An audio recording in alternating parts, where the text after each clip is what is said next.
Hello everyone, and welcome to today's webinar, Advancing EBSD for Beam-Sensitive Materials from Noise to Insights.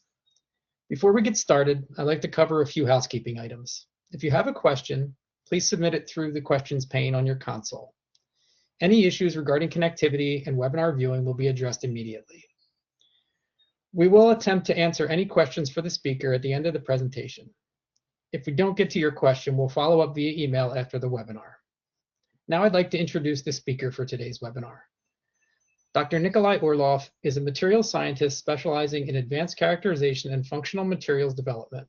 He earned his PhD at the Federal Institute of Materials Research and Testing in Berlin, Germany, and Lomonosov Moscow State University in Moscow, Russia in 2021, where he developed novel ceramic materials for bone implants. In 2023, he joined AMOLF in Amsterdam, the Netherlands, for a postdoctoral researcher, focusing on extending EBSD to beam-sensitive materials such as organic perovskites for solar cell applications. His research combines low-dose EBSD methods with AI-driven analysis for electron microscopy. Now over to Nikolai. Yeah, thanks, Jonathan. Thanks for this introduction, and thanks for inviting me to give this webinar. It's really a pleasure to present my work to a very broad audience. And today I'm going to talk about EBSD for beam-sensitive materials. So it's materials who are really sensitive to influence of electron beam. And coming to today's agenda, I will cover a bit what actually EBSD is, super short, because I was told what might be people who never worked with EBSD or not super familiar with it. So I will cover it a bit, and then I'll show you a few examples of how we work with beam-sensitive samples, which are not extremely sensitive. They are not degrading under electron beam, but still they are not standard samples what usually people use for EBSD analysis. And then I will show you a few strategies how we advanced the EBSD method for perovskite materials who are really sensitive to influence of electron beam, and they're really degrading. And it's not super easy to work with EBSD on these materials. And also I will show you a couple of slides of my work, which wasn't really successful, but still I think it's good to present it because it might give you some insights on what we already tried and that actually didn't work. But if you are working in the same kind of direction, it still might be useful for you.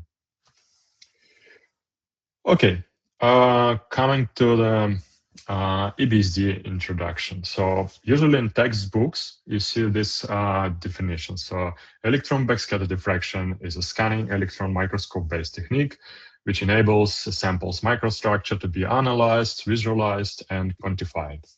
Okay, that sounds a bit a lot, but how it works actually in real life. So in SEM, we have sample, we have electron beam, and we have a few signals. And signal which is interesting for us in this case is the diffracted backscattered electrons. In today's talk, in my work, I'm only talking about scanning electron microscope and EBSD in SEM, because there is also EBSD on transmitted electrons, and it's completely different topic. So I need to make kind of disclaimer here. So today I'm talking only about scanning techniques. And so we have backscattered electrons. They create kind of diffraction sphere around the sample, and if we move our detector close enough to this sphere, we might detect if the signal is strong enough, the tangential projection of the sphere on the detector plane. And in a scanning in the SEM, we usually scan with electron beam point by point the surface of the surface of our sample, and from every point we have this part of diffraction sphere from backscattered electrons. And by analyzing every EBSD pattern, this pictures on EBSD detectors are called EBSD pattern, we might get different information about the sample. We might get orientation of crystallites in exactly this scan point. We also might get information about what phase exactly present in the sample, and so on. And as you might see here, this sample is obviously polycrystalline. We see different grains here, and the color of the grain correspond to specific orientation that we might know from this legend at the corner.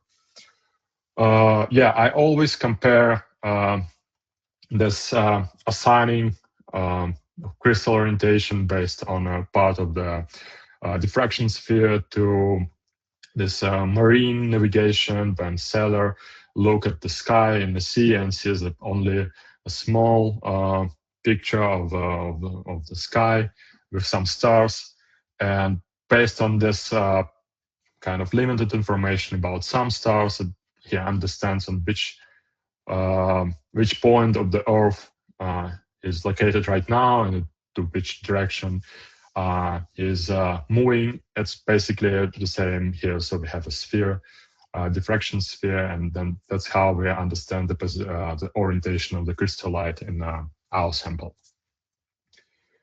Okay, another important point here is how can we actually quantify EBSD, because it's important for my talk, because in the following slides I will talk about like this EBSD map is actually better and this EBSD map is a bit poor, so EBSD pattern here it's better and here it's worse, how we can actually quantify it.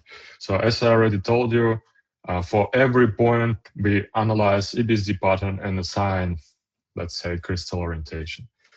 But also for every point we assign, or indexing software assigns so-called confidence index, CI, and that's basically indexed. It's different for different softwares, but because during my work I worked with EDAX OIM software, and this software uses confidence indexes, basically shows how software is sure about assigning some orientation to the point. So after analyzing all Kikuchi lines, all these black and white lines at the pattern, might be some guesses from the software, and the best guess is basically shows, according to this confidence index, the best case shows at the final map. And here, for example, we see what different points have different confidence index. Usually in the center of the grain it's higher because signal is much better there, and at the grain boundary it's a bit lower because of different also geometric factors. Signal is a bit worse there, and the confidence index will be correspondingly worse there. Okay, and also another kind of disclaimer what I need to make here. When I'm talking about noisy patterns, what they actually are, because usually EBSD is used for very stable materials like metals, for example, or ceramic. Usually they're well polished, and the signal, EBSD signal, what we see there is very strong, and the patterns what we get from there look like this approximately. So this sample is approximately 100 nanometers thickness of the silver film with 100 nanometers thickness. You see here a lot of lines, all of them are visible and you can easily analyze them. But when we're talking about beam sensitive materials, we usually see something like this. So you see there are much less lines here. And actually we're very lucky when we have something like this with beam sensitive materials, because in worst case scenario, we have something like this. And we need to analyze it, still need to analyze it somehow. Yeah, since I worked with such patterns already for 3 years, I can say, but okay, there's some line here, there's some line maybe here, something like this is also a line. I hope you see my pointer, right? Jonathan, can you confirm? But there's a pointer at the screen.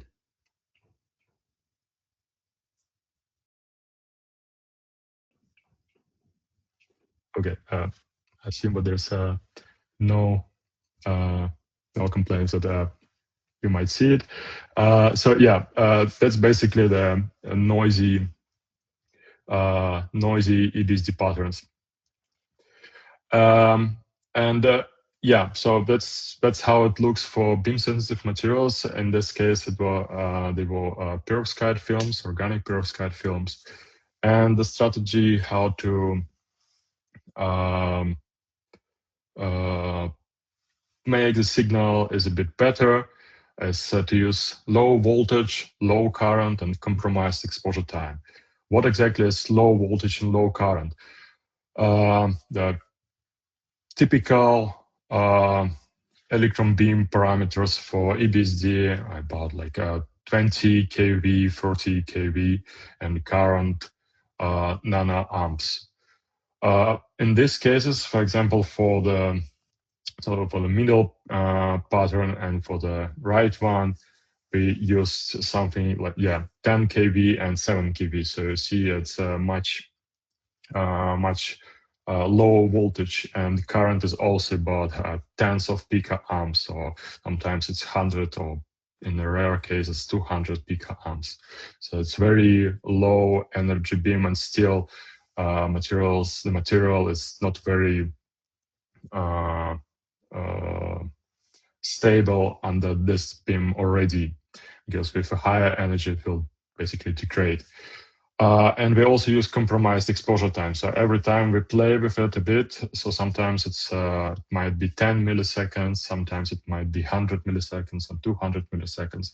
It always playing around parameters for the analysis. Okay, but how we can improve the EBSD signal and getting better EBSD results from this beam sensitive materials. There are two different strategies. First is collecting more signal from a sample by using sensitive detector, or we can also modify sample to make it a bit more stable during the analysis. For example, we can use more sensitive detector, as I already say. In this case, I used EDAX Clarity system, but allowed us to go down to 3 kV, but actually I never went lower than 5 kV, but still it was already a super low energy electron beam. And another way, we can also modify a sample, for example, cover it with some conductive carbon materials, what will help to dissipate excessive energy from the spot, and then the material lives a bit longer, and we can collect more signal from the same sample. Another strategy is to get as much information even from weak signal by using different techniques. Again, first, of course, it's improved indexing algorithm. So the first kind of the most common indexing algorithm until recently was Hopf transform, when they convert the EBSD pattern into Hopf space, and then it's a bit easier to analyze pattern in a half space, because every point they collect information from the whole line. We convert lines into points, and every point convert all information from all pixels from the line. That's how it was analyzed. The patterns were analyzed.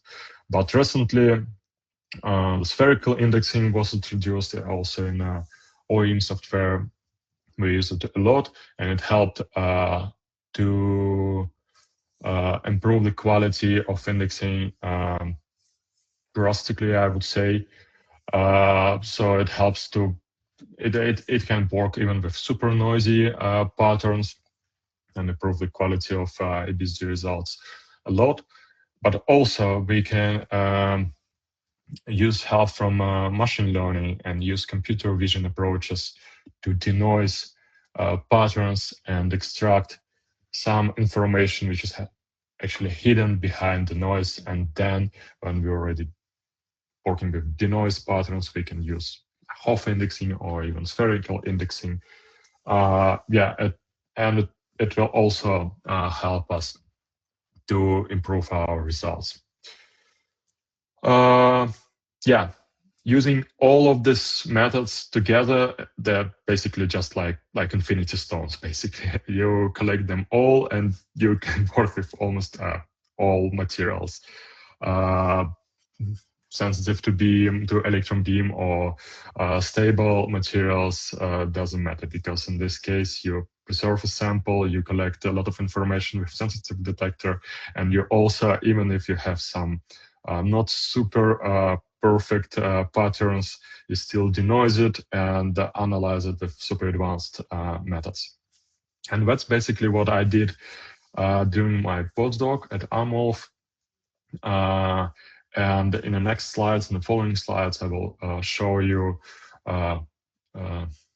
method by method how we try to implement everything for the perovskite films, and not only perovskite, but also other beam-sensitive materials. I'll start with some results what we get just using the Clarity system.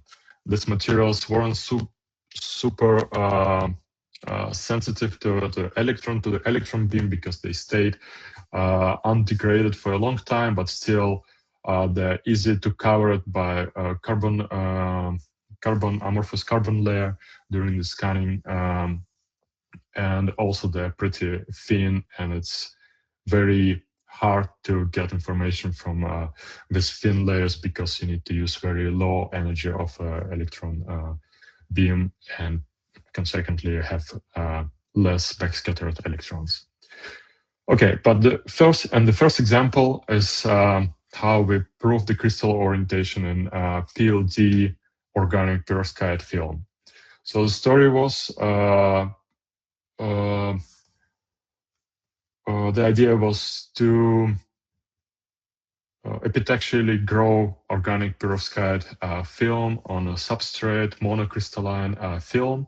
To do that, our collaborators found optimal substrate that matches with lattice parameter with organic perovskite. Turned out it is KCl, because KCl matches with lattice parameter with methylammonium lead iodide.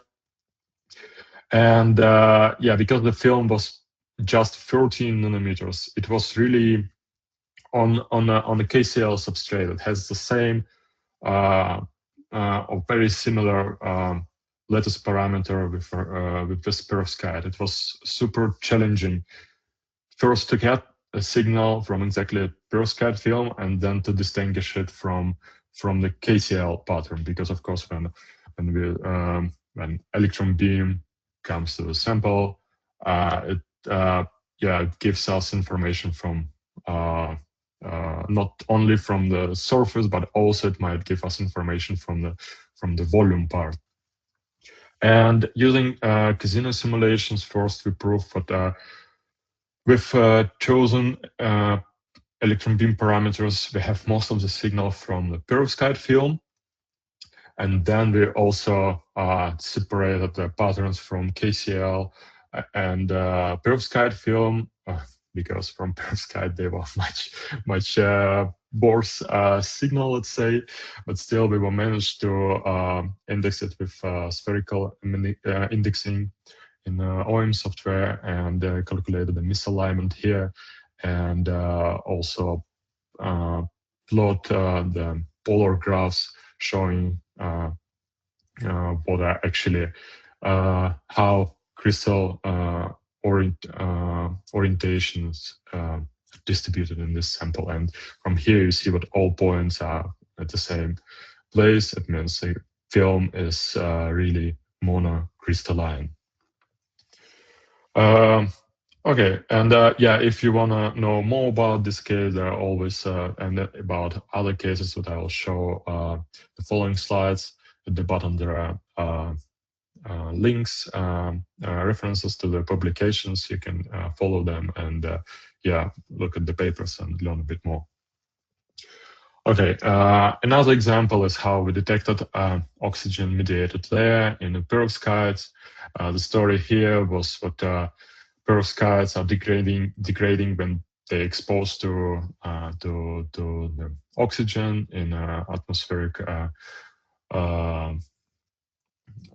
in the atmosphere, and the idea was what sometimes they stay a bit longer, not degraded, and the idea was what probably some protective layers forming on the surface, and our collaborators also saw it from the synchrotron results. They saw the formation of another phase, but they wanted to confirm it exactly on the surface to see this islands of protective layer.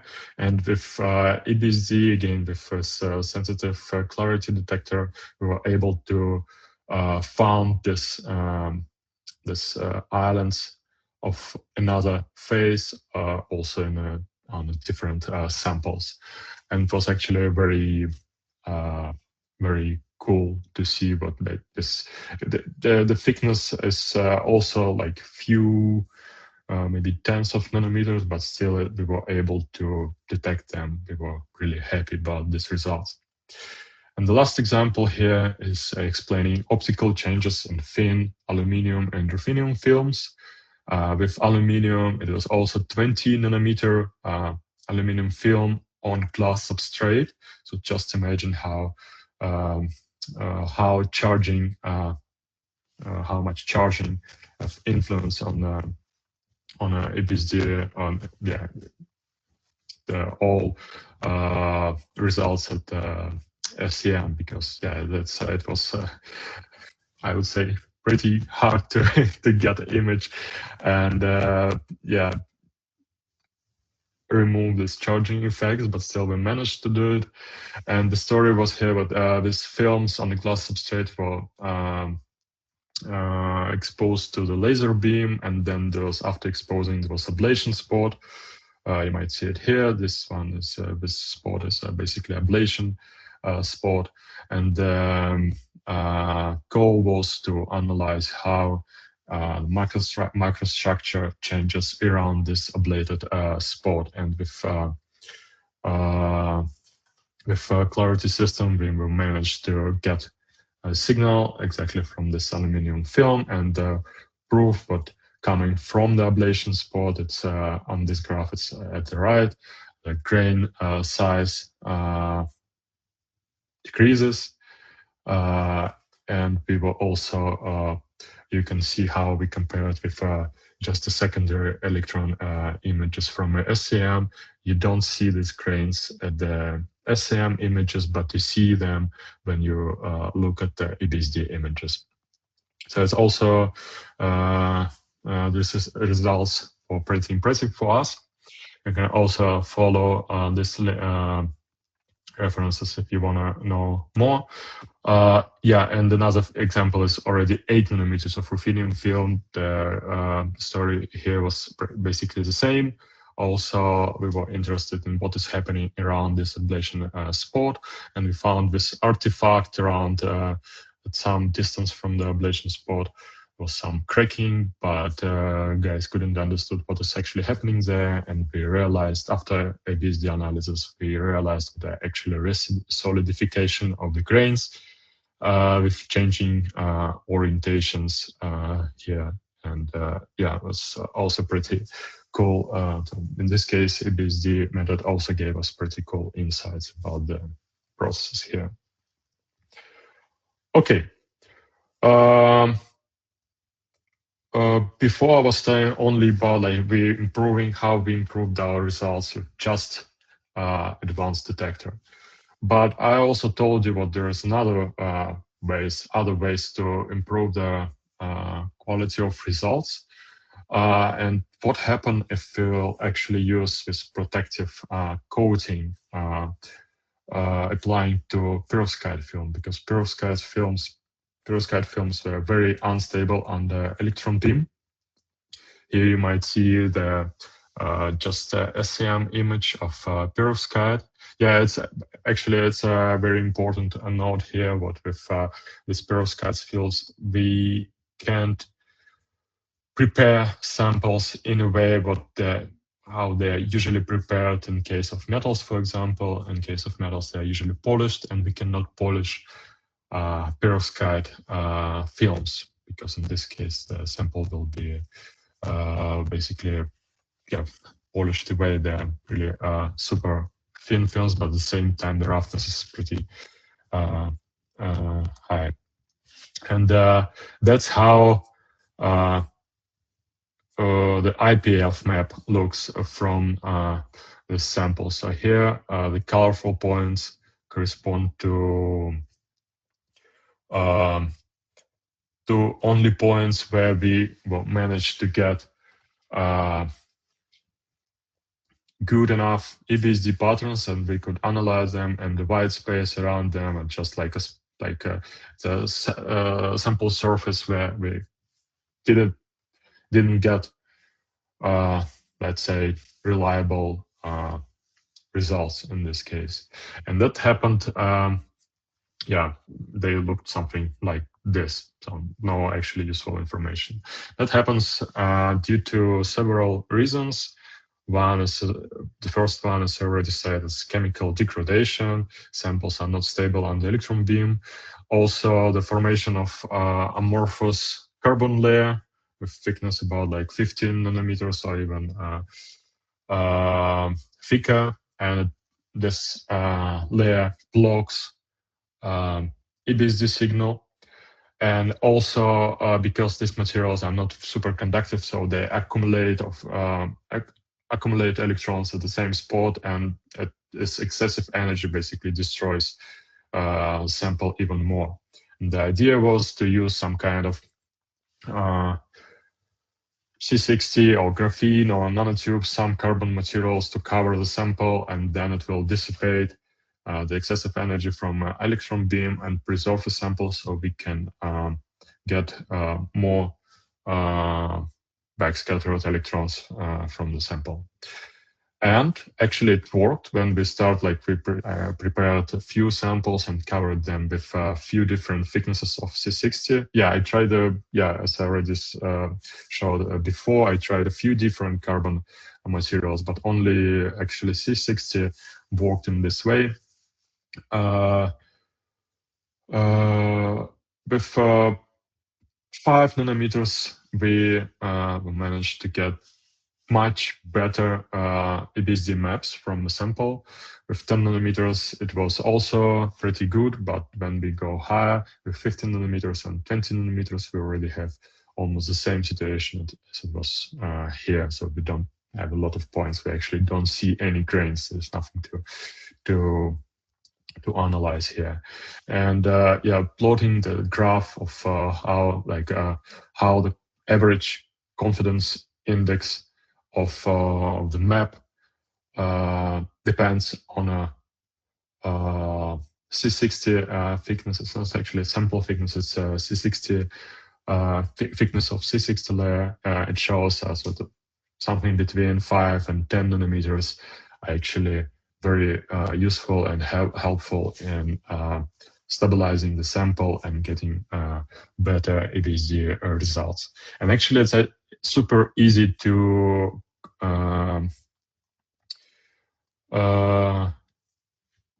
control the thickness of C60 layer, because we use just a thermal evaporator, and with thermal evaporator you can control the thickness with precision of angstrom. I think no, it's hundreds of tens of angstroms. Yeah, tens of angstroms. So it's super precise, and very easy very easy to use. Okay, and here we come to the main part of my research at AMOF during my postdoc, when we try to apply computer vision approaches to restore a signal from super noisy EBSD patterns. For that, we used diffusion learning. You probably already used diffusion approaches when you, for example, generated an image in ChatGPT or any other LLMs. We use the same principle. So they take a noisy, just a noise, and then they step by step they generate an image what you actually wanted to get. This approach can be also used for denoising, because the principle of diffusion learning, I think I need to explain it a bit here. So in diffusion learning, there is a neural network with two parts. First, encoder would transform image into a small list of features. So it's basically also an image, but with much less amount of pixels. You can call it in this way. And then decoder, the second part, basically transforms the smaller image back into initial image. But because here in the middle of it, there is much less space for information, during the training, this part learns how to preserve only useful features and not noise. And then when it restores the image back, basically it contains much less noise than it was before. Using directly to denoise it completely is not very efficient, because it might cause some artifacts, but using step by step, so when every step we only partially restore image, and then we send it to the next step, and then every step there is a separate encoder decoder network. It helps a lot, and it was shown in the literature what it allows to denoise very noisy images. But in case of EBSD patterns, it didn't work super well, because first it's super easy for this type of network to hallucinate and create Kikuchi lines which are actually not real, because network doesn't know about what are actually these black and white lines. For the network, it just lines. Like you ask me some lines, I draw you some lines in somewhere in the image. It's very easy for the network, but not appropriate for us. And also another problem: how should it behave in case of just pure noise? That we know that there is no signal there, but it still creates some lines, because it was taught to extract these lines from a noise. And so we need to teach it somehow that only extract this information about lines only when they're actually lines, then actually there is some information there. And these two problems were basically the main challenge in our work. And for that we came to the idea, well, okay, let's do it in two. So every step here, there was two steps actually going under the hood of every step here. First, again, there was the same encoder-decoder thing, but then after the image was partially denoised, the partially denoised image went again through the initial encoder, but with additional part. And this part basically told us how two numbers: how real this image and how well denoised this image is. And based on these numbers, the main modification of the algorithm was based on these numbers, send it to the step, but you think is more appropriate for the as a next move. So instead of going step by step through step 0, then 1, then 2, and so on, the network now can choose a step where to send the partially denoised image. And because of that, we first prevent hallucinations, because we also analyze how real the new denoised pattern is. We also prevent prevent the model from drawing lines in pure noisy patterns, because it basically every time it sends the image to the step 0, and it repeated it again and again. And on the step 0, there was nothing to. It wasn't supposed to. Step 0 doesn't work in a way, but it draws any lines. And also we saved some computational power, because sometimes we just skipped some steps, and instead of, in our case, it was 381 steps instead of all of them. The model did just like 150 or just 100 steps. So it was also kind of early for the server what we used. And but going back to EBSD patterns, did it actually work? Yes. We see here two noisy patterns with very big lines. They were restored step by step to the state where they were almost the same as a ground truth. We see it here. And also here, when we uploaded a pure noise, what we get from empty system, basically without any, we just turned on the detector without any sample and collected the noise from the detector. And in this case, our system didn't restore any fake patterns. It just, the patterns, noisy patterns remained noisy patterns. So in this case, we are safe from generating some hallucinations. How it works in real life, here you see the nickel dataset. This one is a regional dataset collected with very low exposure time. You see what, in general, it's okay-ish map, because we already see grains here, and we already do some analysis here. But at the same time, if we are gonna estimate the grain size distribution here, we cannot do it very precisely, because there's this area in between grains.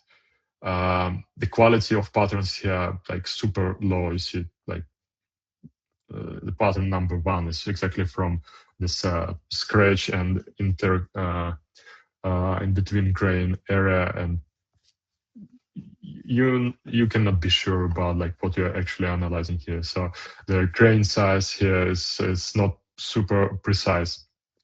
But after applying using our computer vision system, the system restored patterns to the appropriate state. When there are all lines, you actually can see the line which was here and the second pattern. It's at the same place, so I didn't fake it. And at the restored map with restored patterns, we see much less dark area in between grains. It basically tells us what here we can analyze the grain size distribution more precisely. And the confidence index, if we compare the confidence index between original map and the restored map, it's basically the very huge difference in confidence index. So software is absolutely sure, I would say, behind the orientation that it assigns to the patterns. Okay, and here in the last, I think like 3-5 minutes, I'm gonna, as I promised, I'm gonna tell you about a part of research that wasn't really successful, about light encoupling in SAM, because the plan was to do in around the EBSD with perovskites. It's super interesting to do it with especially perovskites because these are materials for um, the solar panels, and it's interesting how they degrade on the light exposure. And it was a big challenge to implement this light supplying system into SAM chamber. Our first idea was to use, originally it was a gas injector with some channel inside, and yeah, connected to the SAM chamber, and it looked fine actually. We saw some line at the sample, but when when I started to do EBSD, I saw the reflection of the slide at the EBSD detector. So this geometry didn't really work for us, and unfortunately, we couldn't change it with this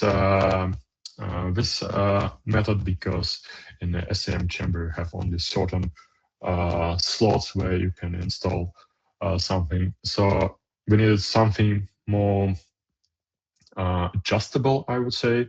And that's how I came to this idea to use a feed through with a special sample holder and a fiber holder um, uh, inside the SAM chamber.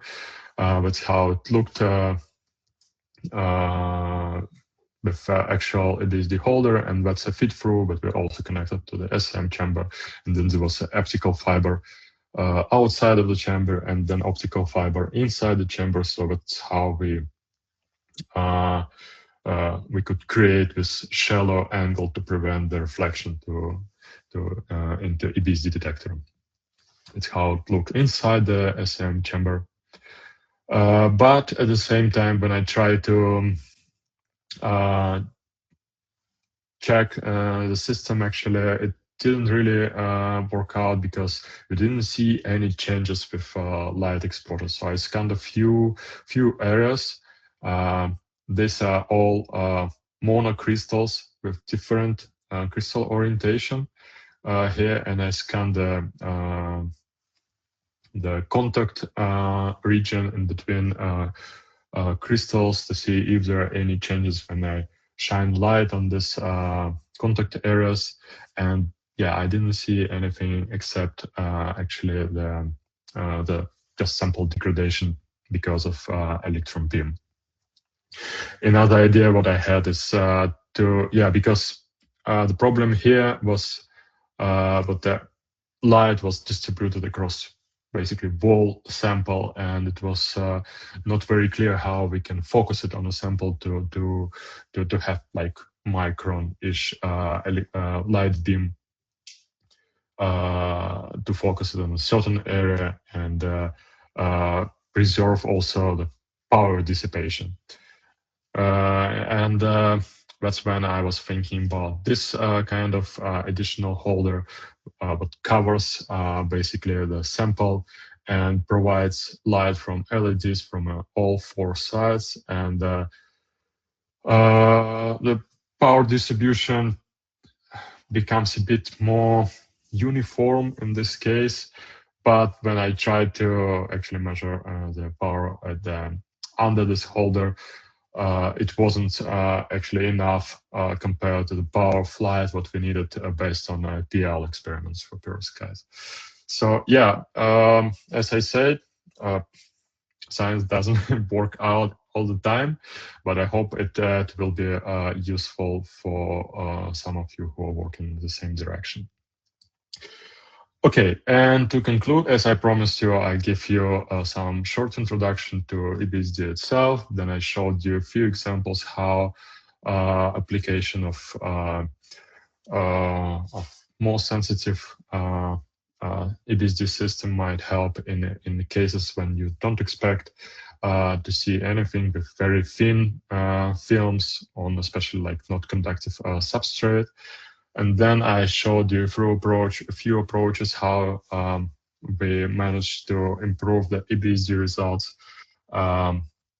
using protective coatings and AI approach, diffusion learning approaches, and also showed you my attempts on installation of light bias for in a Piranda EBSD. And with that, I was told to remind you that if you have some questions, you can ask them in the question panel at the right side. And thank you all for joining today. If you don't have time today for asking questions, you're always welcome to connect me on LinkedIn or by email. And with that, I'm ready for your questions. All right, thank you, Nikolai. Wonderful presentation and lots of very interesting information. We have a few questions here, so I'll start with one that says, thank you so much for sharing this knowledge. My question is, can we use EBSD to identify crystal orientation of a single crystal of mechanically exfoliated 2D material on a silicon dioxide / silicon substrate? The exfoliated thickness is about 5 nanometers to 100 nanometers. And there's a second part just of, can you explain the strategy? So that's one question. I don't know if you have thoughts on it.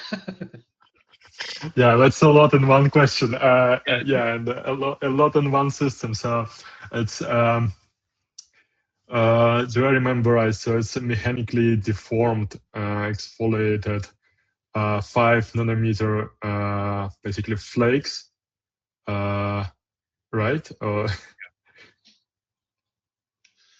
Yeah, basically, you know, it sounds like, and there's another one that's similar to this. It's thin, 5 nanometer to 100 nanometer flakes of a material, and it seems like it's off of the substrate, so it'd just be a 5 to 100 nanometer thin. You know, essentially, I think of it as like a graphene type of a layer, but it could be something else, but a 1D or a 2D material. Yeah.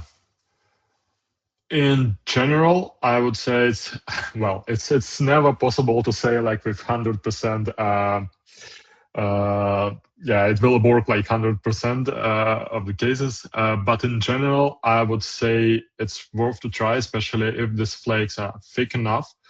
I'm not sure about 5 nanometers because I would say 5 nanometers flakes are too thin.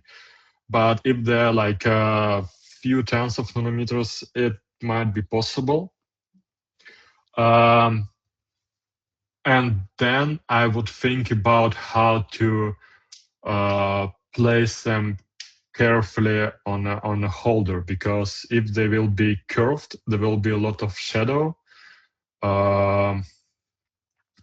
in detector, and that's not a good thing because it's really hard to index EBSD patterns when there is some shadow on it. So yeah, I would play, yeah, if I do this experiments, let's say, I would first play with oriented. I try to put these flakes on something superconductive. Maybe even try to freeze it somehow in a silver paste, if it's possible. I don't remember the material itself, but it's something with silicon, so it should not react with silver paste. And then try it already, when it's already in the SEM chamber, I try to find a flake which doesn't give a shadow in the detector and looks a bit thicker than others, and then try to analyze it with very low energy electron beam, like something like 5 keV. Yeah, I would say something like this. I don't know if it's answering the question. No, I think it's a good answer. It's certainly a challenging sample and application, but yeah, I think sure. what you described would be as good as anything. But yeah, I think you know, like you said, sample thickness would be a key variable, and probably the atomic number, I would say, was the other thing of, you know, it's trying to control the scattering and interaction events in the material to see if you get a pattern. Yeah, exactly. Okay, so here's another question, and it's in several parts. So I'll start with the first one. And this question says, which metric did you use to assess the quality of the denoised images? Yeah, that's a good question. Well, the quality metric what we used is basically the same as we used for the original patterns, the confidence index, because at the end we exported the patterns from the file what we get from the detector, and then use them as just like normal images, and then we denoised them with our system, and then pack back into the format what which is suitable for the indexing OIM software, and then we analyzed and indexed them as we index usual patterns. And the metric here was also confidence index, as it's for any original patterns. Yeah. Okay, thanks. So for the second part, did you use simulated patterns in your diffusion model-based denoising work? And if so, which software or algorithms did you use? Yeah, well, at the beginning, yeah, we used the simulated patterns in a way what we generated in OIM software. We generated a master pattern, so it's basically a picture of the ball diffraction picture for this structure, and then we how we basically prepared our training data set. We first tried to index it with spherical indexing, and in spherical indexing it allows to create a pair of original pattern and a piece of master pattern, and that's what we used for the ground truth. And in this case, yes, we simulated the simulated patterns in a way, but we used just OIM software. Yeah, I think that answers the question, right? I think so. And then the third part is, why did you choose a diffusion model other than over other deep learning architectures? Yeah, that's a good question, because first, diffusion approach is very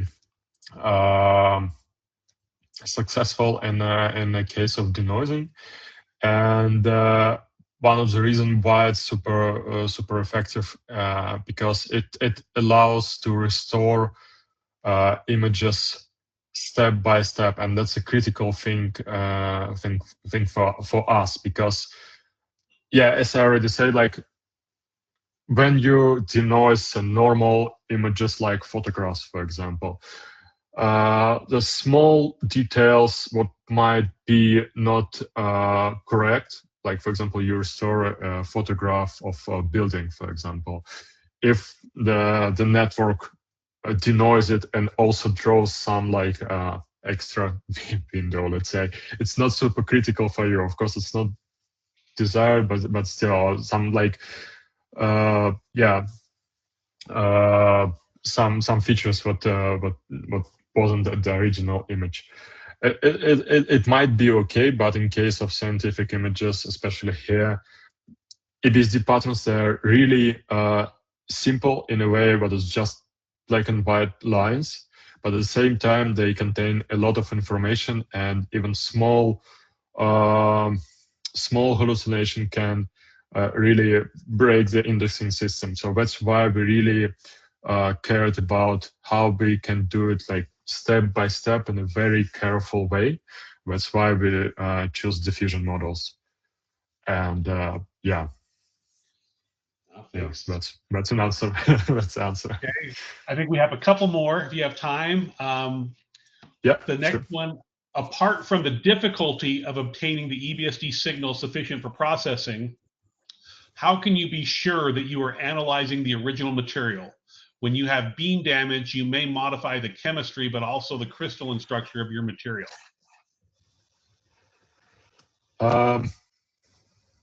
Very good point. In case of the materials what I just showed in my presentation,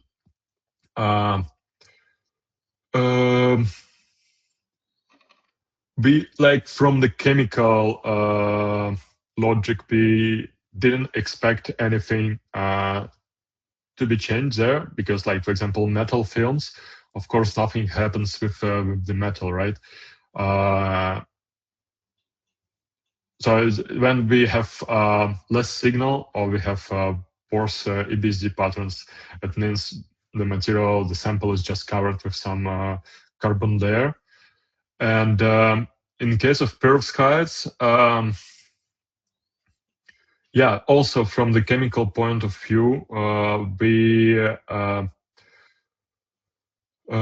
couldn't suppose that something might happen there, because they just degrade, and we also conducted a lot of different analysis with also like PL, for example, or there was also experiments in TM, and we didn't see any like chemical structural changes in this way under electron beam, especially with what we are using in EBSD. So I would say we're pretty sure about what we see the same material.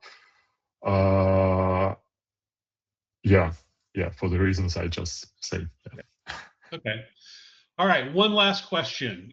Could you comment on using EBSD for solution process to perovskites? Oh, for solution process.